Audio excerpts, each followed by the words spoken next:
Es la tarde del 28 de septiembre de 2018. En Fundación Magdalena, Génesis Rúa sale de su casa a comprar 2 cubetas de hielo para enfriar el jugo que ha preparado su mamá. Regresa, entrega el hielo, almuerza rápidamente y vuelve a salir. Esta vez rumbo a la casa de una tía a pocos metros. Pero pasan los minutos, pasa la tarde y Génesis no vuelve. Lo que debía ser un rato corto empieza a convertirse en una pesadilla. Su madre, desesperada, sale a buscarla junto a varios vecinos, hasta que una noticia inquietante corre por el barrio. En el patio taller de un vecino hay una fogata enorme, y de allí sale un olor insoportable. Yo soy Cristian José Torres Cassiani, mejor conocido en el bajo mundo de las letras como CJ Torres, y esta es la historia de Génesis Rúa. Las historias de CJ llegan a ustedes gracias a Aquí Producciones. Aquí lo tienes todo. Advertencia, este episodio puede incluir contenido sensible que podría resultar perturbador para algunas personas. Se recomienda discreción. La información expuesta en este podcast ha sido obtenida de fuentes públicas abiertas y verificadas. Las historias de CJ son un proyecto de Trucrameros. Trucrameros es la red de podcasters de True Crime más grande de Latinoamérica.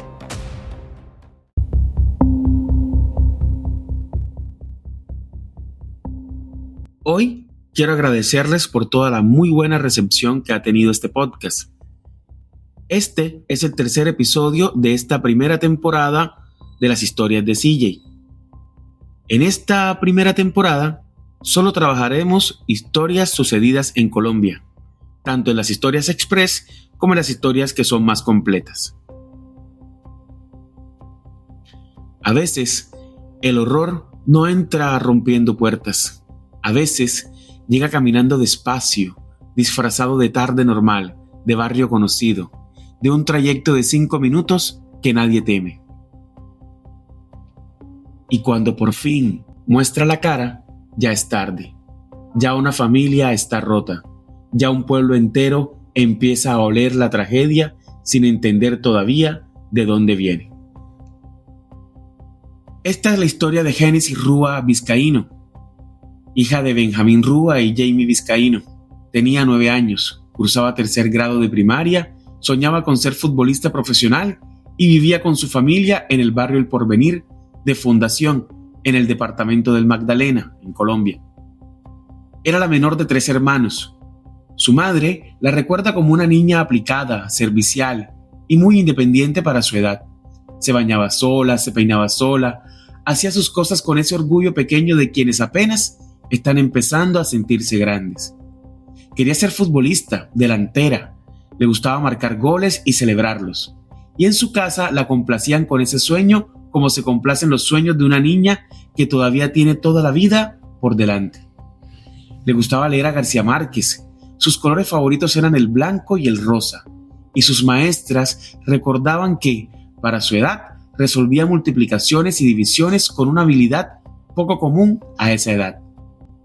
La escena de esta historia no es una ciudad inmensa ni una carretera vacía. Es el barrio El Porvenir, en Fundación, un municipio de clima caliente conocido como la esquina del progreso. El pueblo se ha destacado históricamente por la actividad agrícola y el comercio, y es recordado en la región por su antigua relación con el ferrocarril. Está ubicado en una zona de paso entre la llanura y la Sierra Nevada de Santa Marta, un territorio donde el calor aprieta tanto que no falta quien lo llame, medio en broma y medio en serio, fundición. En un lugar así, las casas están cerca, los vecinos se conocen y los niños todavía cruzan de una puerta a otra sin que eso parezca una amenaza. Es el tipo de lugar donde una madre cree, y con razones comprensibles, que su hija está segura si se mueve dentro del mismo vecindario. El viernes 28 de septiembre de 2018, hacia las 11:30 de la mañana, Génesis llegó a su casa. Su mamá, Jamie Vizcaíno, le encargó un mandado y la niña salió a hacerlo. Regresó más tarde, alrededor de las 2:15 de la tarde. Almorzó en casa carne con lentejas. 15 minutos después, hacia las 2:30 de la tarde, pidió permiso para ir a la casa de una tía. Iba a hacer tareas y a jugar con un primo. No era una salida rara ni nada del otro mundo, era un recorrido habitual. Un tramo corto, familiar, de esos que en un barrio así parecen inofensivos. De hecho, en la cuenta de Instagram de @lashistorias de CJ pueden ver completo el video que hay de la casa de Génesis hasta la casa de su tía en tiempo real. Y eso precisamente es lo que vuelve esta historia tan brutal. Y es que nada parecía fuera de lugar. No hubo una discusión, ni ninguna amenaza visible, no había un presagio, nada. Solo una niña de 9 años caminando por un camino que ya había hecho cientos de veces. Pero Génesis nunca llegó a la casa de su tía. Al principio, esa ausencia no tenía todavía forma de tragedia. Es que en una familia, en un pueblo pequeño, unos minutos de demora no encienden de inmediato las alarmas. Cualquiera piensa que la niña se entretuvo, que se quedó jugando, que ya va a aparecer. Pero esa tarde, en el porvenir, el tiempo empezó a moverse distinto. Y mientras en su casa todavía creían que Génesis estaba ocupada con tareas o juegos de niños, en el barrio comenzaba a crecer una rareza difícil de nombrar. Y es que, como muchos de ustedes sabrán, los casos más oscuros casi siempre comienzan así. Nunca empiezan con un grito, sino que empiezan con una demora, con algo que no encaja del todo en la rutina. Pasaron los minutos, luego una hora, luego otra, y cuando la tarde comenzó a inclinarse hacia la noche, en su casa ya no había tranquilidad, sino inquietud. Su madre decidió llamar a la tía. Quería saber si la niña seguía allá, si se había quedado jugando, si estaba haciendo tareas, o si simplemente se había entretenido más de la cuenta. Pero la respuesta de la tía partió el día en dos. Génesis nunca había llegado. A partir de ese momento, la angustia dejó de ser una sospecha y se volvió búsqueda. La familia salió a preguntar, recorrieron las calles cercanas, tocaron puertas, miraron en las esquinas, llamaron a vecinos, le preguntaron a otros niños. En cuestión de minutos, la desaparición de una sola niña empezó a sentirse en todo el sector como una corriente de nerviosismo que iba pasando de casa en casa. Y mientras la familia la buscaba, empezaron a aparecer las primeras señales extrañas de la tarde. Y es que, mientras la familia de Génesis la buscaba por las calles del barrio, varios vecinos empezaron a fijarse en algo inusual que salía de la casa de un hombre llamado Adolfo Enrique Arrieta García, un viejo conocido del barrio El Porvenir. Y es que, entre las 3:30 y las 4 de la tarde de ese día, de su patio comenzó a salir un humo denso, negro y abundante. Pero más que el humo, lo que realmente llamó la atención fue el olor. No era el olor común de basura ni de madera quemada. Era un olor fuerte, penetrante, parecido al de carne quemada. Y en este punto hay que explicar varios detalles importantes. Y es que, como ustedes saben, en las historias de CJ valoramos mucho el detalle, porque en un mundo de generalidades el detalle marca la diferencia. Y es que la casa de Arrieta quedaba muy cerca de la casa de la tía de Génesis, casi que diagonal. La vivienda tenía una parte delantera pintada de verde, donde él vivía solo. Pero detrás de esa casa había un patio grande, encerrado por paredes altas y un portón del mismo tamaño. Ese patio ocupaba prácticamente la esquina de la cuadra y estaba lleno de cachivaches, basura, piezas de mecánica y un camión que llevaba varios meses varado. Fue precisamente de ese patio, en el espacio que quedaba entre el camión varado y la pared del vecino, de donde empezó a salir aquel humo espeso que puso en alerta a toda la cuadra. Al principio, algunos pensaron que podía tratarse de una quema doméstica, pues en municipios como Fundación, algunas personas todavía queman hojas secas o desechos en los patios. Sin embargo, en este caso había un detalle que no encajaba, y es que era viernes, y ese día el servicio recolector de Interaseo, que es la empresa recolectora de Fundación, ya había pasado o estaba por pasar. Por eso, para varios vecinos no tenía sentido que alguien estuviera haciendo una quema de gran magnitud en su patio, teniendo el servicio de recolección activo ese mismo día. Entonces, las sospechas aumentaron. Algunos habitantes del sector se acercaron a preguntar qué estaba pasando. Arrieta dio versiones contradictorias. Primero dijo que estaba quemando basura, después aseguró que eran unos cueros. Más tarde afirmó, ante la insistencia de los vecinos, que se trataba de un perro muerto.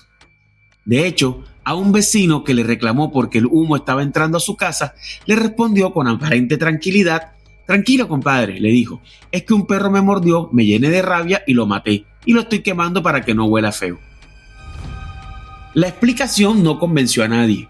Varios vecinos dijeron después que no recordaban que Arrieta tuviera un perro ni que hubieran visto que un perro lo mordiera. Y es que en los pueblos tú te enteras de todo, así vivas al otro lado, y más en un barrio como el Porvenir. Volviendo al caso, el olor que salía de la humareda seguía siendo demasiado extraño y demasiado intenso como para creer que se trataba de un animal o de una quema común. En ese momento, la desaparición de Génesis ya tenía en alerta a la familia y a buena parte del barrio. Esa coincidencia, la niña desaparecida y la fogata en el patio, hizo que la comunidad dejara de ver la quema como una simple rareza y empezara a tratarla como una posible pista. Fue entonces cuando una vecina, movida por la angustia, decidió asomarse por encima de la pared del patio. Para lograrlo, se subió a una silla. Desde allí, vio una escena que la dejó paralizada. Según su relato, entre las llamas, distinguió lo que no parecía un tronco ni un pedazo de madera, sino las piernas de una niña. La mujer salió corriendo. Sus gritos alertaron de inmediato a todo el vecindario, pero no a Arrieta, que siguió avivando la hoguera. Otros testigos empezaron a asomarse también por la paredilla, y estos afirmaron que, mientras el fuego seguía consumiendo los restos, Arrieta se encontraba cerca de la hoguera, atizando las llamas con un palo. Con una actitud tranquila, casi rutinaria, no mostró nerviosismo en ese instante. Solo empezó a alterarse cuando se dio cuenta de que la gente comenzaba a asomarse más y más, a mirar por las paredes y a tratar de entrar a la vivienda. Entonces intentó avivar más el fuego y a quemar los restos que todavía no habían sido consumidos totalmente. Ese fue el momento en que la sospecha se convirtió en certeza para todo el barrio. Lo que salía de ese patio no era humo de quema de basura, no eran cueros, no era un perro muerto. Y por eso mismo la reacción de la comunidad fue inmediata y varios de los vecinos llamaron a la policía. Cuando la policía llegó, el barrio ya había cambiado de temperatura. No era solo la angustia por una niña desaparecida, era algo más pesado, más turbio, más difícil de explicar. Los agentes tocaron a la puerta de Arrieta. Este les abrió y les dijo que disculparan si estaba somnoliento, que era que estaba durmiendo. Los policías entraron a la casa, se acercaron hasta el patio donde estaba el origen del fuego y preguntaron qué estaba quemando. Arrieta respondió con una frialdad que helaba. Dijo que era un perro callejero, nada más. Una explicación rápida, casi automática, como si quisiera cerrar la escena antes de que alguien mirara demasiado. Pero ya era tarde para eso. Los uniformados ordenaron apagar el fuego y revisar. Movieron la leña, los papeles y el resto de basura. Apartaron los restos encendidos y entonces apareció lo que nadie quería encontrar. Un pequeño cuerpo humano, totalmente calcinado, reducido por las llamas hasta volverse casi irreconocible. En la escena, uno de los agentes vio un arete que luego la madre de Génesis reconocería como de su hija. Los policías también vieron parte del vestido que llevaba la niña ese día y posteriormente pudieron ver un pie y un fémur.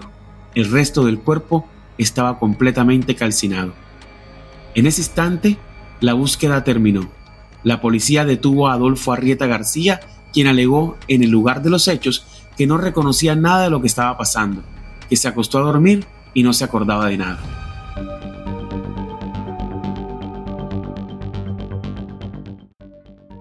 La noticia corrió por todo el barrio El Porvenir como corren las desgracias en los pueblos, de boca en boca, de puerta en puerta.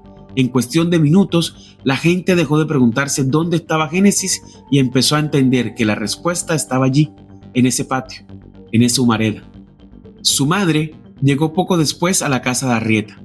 Intentó ingresar a la casa, pero ni la policía ni los vecinos la dejaron entrar. Todavía no había peritajes ni una confirmación oficial, por lo que en ese momento todavía existía una esperanza, pequeña, irracional, desesperada, pero esperanza al fin. De pronto, podría pasar que Génesis apareciera en otra casa, de que alguien la hubiera visto, de que todo fuera un malentendido, pero frente a esa hoguera, frente a ese cuerpo diminuto, ya no quedaba espacio para el engaño. La niña no estaba perdida. La habían asesinado. La gente empezó a golparse frente a la vivienda. Se oyeron gritos, insultos, amenazas, porque una cosa es enterarse de un crimen por televisión y otra muy distinta es descubrir que ocurrió en la misma cuadra, en la misma calle por donde juegan tus hijos. Pero hagamos una pausa aquí sobre los hechos de ese terrible viernes de finales de septiembre de 2018 para saber quién era ese hombre al que días después señalarían como el monstruo de Fundación. Adolfo Enrique Arrieta García tenía 47 años al momento de los hechos. Vivía en el barrio El Porvenir, en el mismo sector por donde Génesis caminó aquella tarde creyendo que iba a una casa familiar. Como ya se dijo, vivía solo. Su compañera sentimental, una mujer identificada como Carmen, lo había dejado tiempo atrás por violencia intrafamiliar. Era conocido en el barrio por su camión, el cual usaba para ofrecer el servicio de trasteos y viajes en general. Durante el proceso, la fiscalía reveló que Arrieta tenía antecedentes en el sistema penal oral acusatorio, mejor conocido como el SPOA, por una condena por lesiones personales contra otra persona y otro episodio de violencia que no terminó en registro criminal porque la víctima no lo denunció formalmente. Según explicó el fiscal del caso, su expareja relató a los investigadores que había sostenido una relación marital con él, pero decidió terminarla después de que Arrieta accionara 3 veces un arma de fuego contra ella, con la intención de matarla. Tras ese ataque, la mujer optó por separarse. Cuando se conocieron estos antecedentes, se cambió por completo la imagen que muchos vecinos tenían de él. Porque, como suele ocurrir en este tipo de casos, quienes convivían a su alrededor no decían estar frente a un hombre abiertamente monstruoso. Lo describían como alguien callado, reservado y de pocas palabras. Sí, algunos recordaban altercados por asuntos vecinales, pero en general lo veían como un hombre que saludaba, que compartía partidas de billar y que, algunas tardes de domingo, se tomaba una cerveza con conocidos del sector. Incluso lo llamaban cordialmente el negro. Nadie, o al menos eso dijeron después, imaginó la dimensión de la violencia y los deseos oscuros que llevaba por dentro. En los primeros minutos después de la captura de Adolfo Enrique Arrieta García, el ambiente en El Porvenir era de confusión, rabia y descontrol. La escena era demasiado fuerte y la reacción de la comunidad fue inmediata. Los vecinos, armados con palos, piedras y gasolina, empezaron a atacar la vivienda de Arrieta y también el camión que permanecía en el patio. La policía entendió de inmediato que tenía 2 frentes abiertos: proteger la vida del capturado para que enfrentara la justicia y preservar, en la medida de lo posible, la escena del crimen. La prioridad inicial fue sacarlo del lugar para evitar que fuera linchado. Después, los uniformados intentaron acordonar el patio donde había sido hallada la hoguera con los restos de Génesis, pero la turba superó rápidamente la capacidad de respuesta de los policías del sector. La casa comenzó a ser destruida y parcialmente incendiada, al igual que el camión, lo que obligó a las autoridades a actuar con urgencia para evitar la pérdida total del material probatorio. En las historias de CJ pueden ver videos sobre lo que ocurrió ese día. En medio de ese caos, unidades de la SIJIN y del CTI de la Fiscalía ingresaron de manera rápida al inmueble para recoger todas las evidencias posibles antes de que la escena fuera completamente contaminada. A pesar del incendio, del saqueo y del desorden causado por la comunidad, los peritos lograron recuperar fragmentos óseos y otros rastros biológicos fundamentales para la investigación. Esas pruebas fueron decisivas para que más adelante Medicina Legal confirmara que Génesis había sido víctima de abuso sexual y que la causa de muerte había sido asfixia mecánica. La policía También tuvo que pedir apoyo de unidades de control de disturbios para retomar el control del lugar. La reacción del barrio no se limitó a la destrucción de la vivienda. Después de incendiar la casa y el camión de Arrieta, varias personas se dirigieron hasta la estación de policía con la intención de sacarlo y lincharlo. La tensión obligó a un segundo operativo de emergencia. Bajo estrictas medidas de seguridad, las autoridades lo trasladaron fuera de Fundación. En imágenes de ese momento, incluso se le ve usando un casco policial, una medida de protección ante la posibilidad de un ataque durante el traslado. Finalmente, Arrieta fue trasladado a Santa Marta, capital del Magdalena, donde quedó bajo custodia y comenzó formalmente el proceso judicial en su contra. Inicialmente fue recluido en la cárcel Rodrigo de Bastidas, pero su permanencia allí duró muy poco. Y aquí decimos situación complicase. Pero para Adolfo, porque según reportes de la época, sufrió al menos 2 agresiones por parte de otros internos, una situación que llevó a las directivas del IMPEC a concluir que no podían garantizar su integridad física dentro de ese penal. Por esa razón, fue evacuado bajo estrictas medidas de seguridad y enviado a la cárcel de máxima seguridad de Valledupar, conocida como la Tramacuba, la cual, como ya he mencionado otras veces en estas historias, es una de las cárceles más duras de Colombia y suele recibir internos de alta peligrosidad. Medios regionales señalaron entonces que Arrieta fue llevado allí precisamente para protegerlo de nuevos ataques, porque para nadie es un secreto que los violadores y asesinos de niños y niñas tienen, entre comillas, trato especial por parte de los otros internos. Mientras tanto, la investigación empezó a reconstruir lo ocurrido.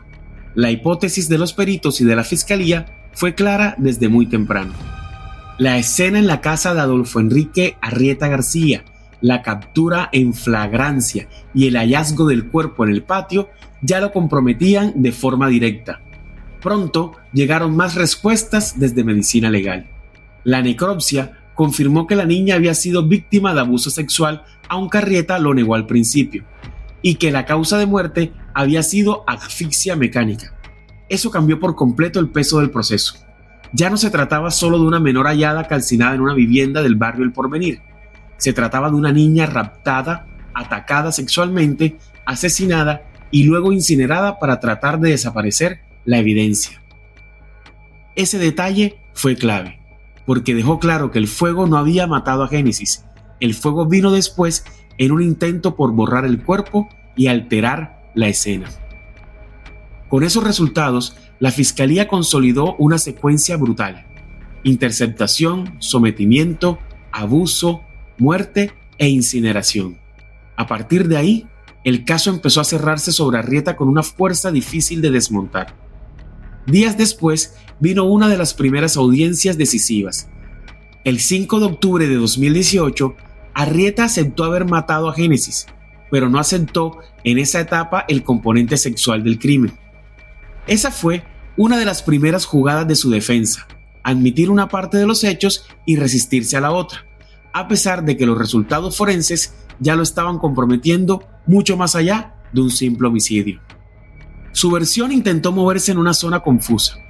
Arrieta declaró que todo había sido producto de la rabia y de la ira, que pensó que Génesis era un perro que lo había mordido y un montón de incoherencias más que lo único que hacían era complicarlo aún más, pues la evidencia era demasiado abrumadora en su caso, y la fiscalía ya había pedido 60 años de prisión sin beneficios. Después de todo, había signos de abuso sexual, captura en flagrancia y pruebas forenses contundentes. La defensa de Arrieta intentó abrir una nueva línea al solicitar una valoración psiquiátrica, buscando debilitar su responsabilidad penal. Pero tanto la fiscalía como la representación de la familia se opusieron a esa estrategia y sostuvieron que el caso no necesitaba explicaciones ambiguas, sino una respuesta judicial firme y contundente. El asesinato de Génesis desató una reacción nacional. Hubo marchas, plantones y pronunciamientos públicos de altos funcionarios del Estado. El caso dejó de ser una tragedia local y se convirtió en un símbolo del reclamo colectivo por justicia frente a los crímenes contra menores. A Fundación llegaron la entonces directora nacional del ICBF, Juliana Pungilupi, quien visitó a los padres de Génesis en su vivienda el 5 de octubre de 2018. Y también la entonces vicepresidenta Marta Lucía Ramírez, que acompañó las honras fúnebres de la familia. Pungilupi solo tenía un mes en el cargo cuando ocurrió lo de Génesis. Con ella estuvieron otras autoridades locales como la entonces gobernadora del Magdalena, Rosa Cotes, y los alcaldes de Fundación y Aracataca.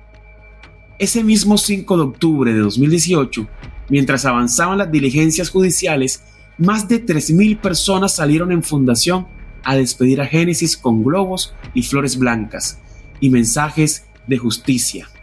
Por su parte, cuando la defensa de Arrieta entendió que las pruebas ya no le dejaban salida fácil, intentó mover otra ficha: hablarle al país con un video. Este video es de fácil consecución. Pueden buscarlo en YouTube, colocar las palabras del asesino de Génesis Rúa y seguramente les va a salir el video donde él no pide perdón, sino que pide unas disculpas. Hay algo bastante escueto, la verdad. Como pudieron escuchar, no se trató de una confesión completa, ni de una reconstrucción de los hechos. Fue más bien un video aconsejado, repleto de lágrimas falsas, que lo único que logró fue causar más indignación.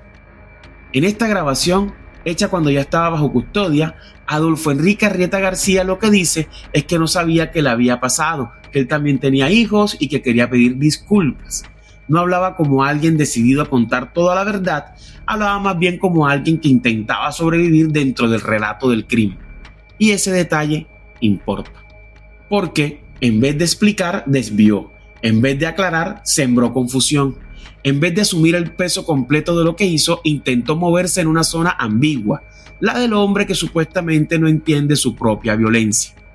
Para la familia de Génesis, como para la gran mayoría de los colombianos, esas disculpas no significaron nada. Lo que había en ese video no era reparación, era apenas otro intento de controlar el daño cuando ya no había forma de escapar de las pruebas. Mientras tanto, el caso seguía creciendo fuera de los juzgados. Los medios nacionales ya hablaban de Génesis todos los días. El crimen había dejado de ser una tragedia local en Fundación, ahora era una noticia que sacudía al país entero. La brutalidad del caso lo había vuelto imposible de ignorar. Una niña de 9 años, interceptada en un trayecto mínimo, abusada sexualmente, asesinada y luego incinerada por un hombre del mismo barrio. La condena llegaría meses después.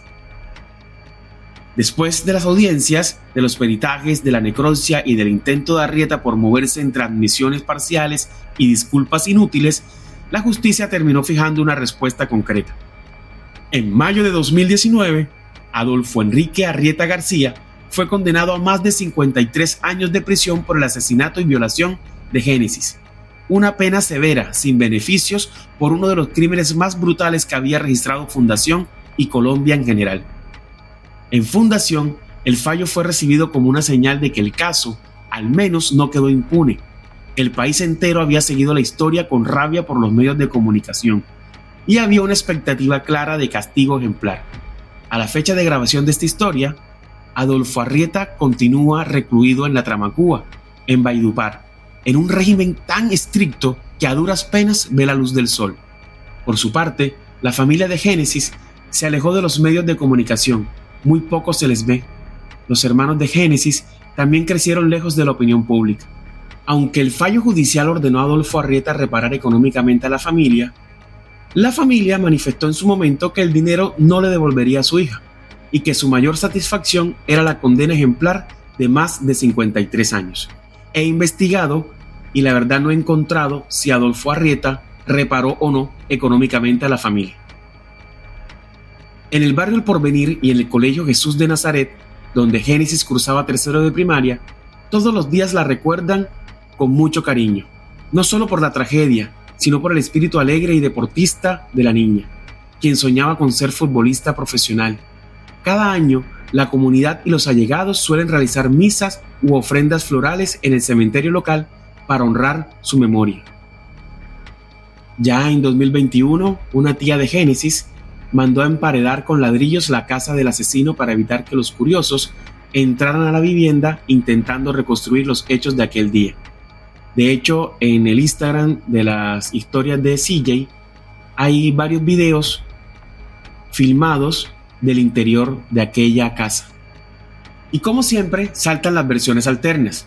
Por ejemplo, y de acuerdo a una publicación de un reconocido medio de comunicación local, algunos habitantes del barrio se mantienen en que el condenado no habría sido el culpable, sino que se habría echado las culpas para encubrir a un hijo. Una versión que hasta el momento no confirman las autoridades y que ni siquiera tomaron en consideración, pues además de ser disparatada, la evidencia en contra de Arrieta era abrumadora. Este municipio fundación en el departamento del Magdalena no es la primera vez que vive una tragedia.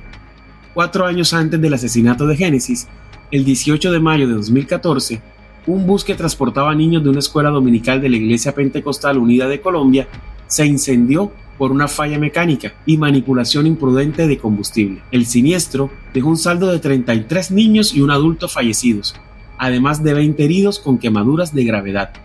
Las investigaciones en ese caso determinaron que el vehículo carecía de seguro obligatorio, conocido en Colombia como el SOAT, y no contaba con revisión técnico-mecánica, lo que llevó a la condena del conductor Jaime Gutiérrez y del líder espiritual o pastor de la iglesia Manuel Ibarra a penas iniciales de 10 años de prisión. Luego fueron rebajadas por homicidio culposo. Manuel Ibarra falleció en 2021 por COVID y Jaime Gutiérrez se mantuvo prófugo por 5 meses y fue recapturado en 2019.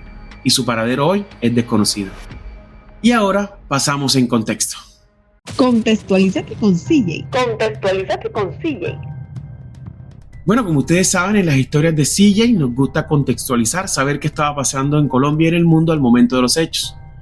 Por ejemplo, en Colombia, entre septiembre y octubre de 2018, mientras el país seguía conmocionado por este caso, se conocieron otros hechos graves contra menores. En octubre, en Buenaventura, una bebé de apenas 11 meses fue ingresada a un hospital supuestamente por una gripe, pero los médicos descubrieron que había sido víctima de abuso sexual. A nivel internacional, octubre de 2018 también estuvo marcado por hechos violentos. El 2 de octubre fue asesinado el periodista saudí Jamal Khashoggi en el consulado de Arabia Saudita en Estambul. El 5 de octubre, el mismo día del sepelio de Génesis, fue declarado culpable en Chicago el policía Jason Van Dyke por el asesinato del adolescente Laquan McDonald. Y el 27 de octubre, un hombre armado atacó la sinagoga Tree of Life en Pittsburgh, Estados Unidos, y mató a 11 personas. Y bien, ya pueden salir del trance. Esta fue la historia de un ángel hermoso llamado Génesis Rúa Vizcaíno. Este episodio es un homenaje a ella, a su memoria. Hoy tendría alrededor de 17 años al momento de grabación de esta historia, y yo estoy seguro de que hoy estaría rompiendo las redes con la camiseta de su amado Junior de Barranquilla. También es un homenaje a su madre Jamie, a su padre Benjamín y a sus hermanos y a todo un pueblo que apoyó a la familia y hasta el día de hoy los sigue respaldando. Gracias por escuchar este episodio, gracias a ustedes, a la comunidad trucramera por el apoyo, gracias a Aki Producciones por hacerlo posible y gracias a cada oyente que se queda hasta el final. Si pueden compartir este episodio con más amantes del True Crime o de las historias asombrosas, se los voy a agradecer de corazón. Si quieren ver fotos y videos relacionados con el caso, por favor visiten en Facebook CJ Torres o en Instagram @lashistoriasdecj o @lashistoriasdecj. Y si quieren invitarme a un cafecito, lo pueden hacer a través de PayPal. Mi correo es torrescasiani, Torres con S y Casiani con doble S y ambas y de puntico, torrescasiani@gmail.com. Yo soy CJ Torres y estas son mis historias. Y recuerda, la muerte está tan segura de su victoria que nos da toda una vida de ventaja.